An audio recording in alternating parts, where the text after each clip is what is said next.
Terdakwa kasus pembunuhan berencana Nofriansyah Yosua Huta Barat alias Brigadir J, yaitu Verdi Sambo akan divonis hukuman pada 13 Februari mendatang.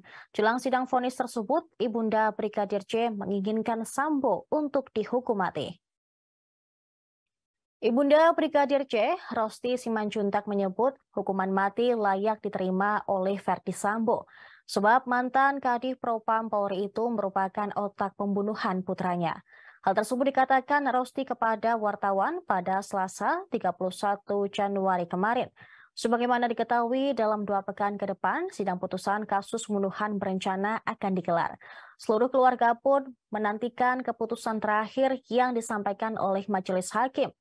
Senada dengan Rosti, sebagai ayah yang kehilangan anaknya, Samuel Huta Barat menaruh harapan besar kepada majelis hakim untuk memvonis hukuman mati untuk Verdi Sambo. Menurutnya, perbuatan pelaku yang sudah merencanakan pembunuhan anaknya adalah hal yang keji. Apalagi Verdi Sambo seorang aparat kepolisian yang memiliki pangkat tinggi.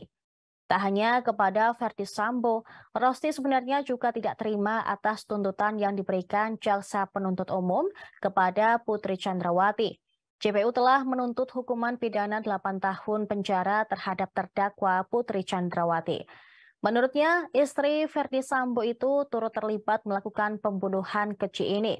Putri, kata Rosti, adalah sumber dari permasalahan kematian anaknya. Akibat ulahnya, Rosti menganggap harus rela menanggung pahitnya kehilangan putra kesayangannya tersebut. Rosti secara belak-belakan juga menyebut Putri Chandrawati sebagai perempuan penuh dusta.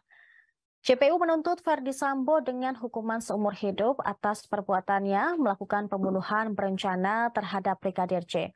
Dia secara sah dan meyakinkan melakukan pembunuhan berencana terhadap korban. JPU pun menilai tak ada hal yang meringankan Verdi Sambo dalam perkara ini.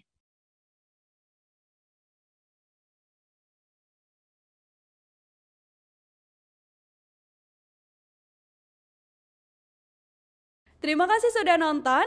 Jangan lupa like, subscribe, dan share ya.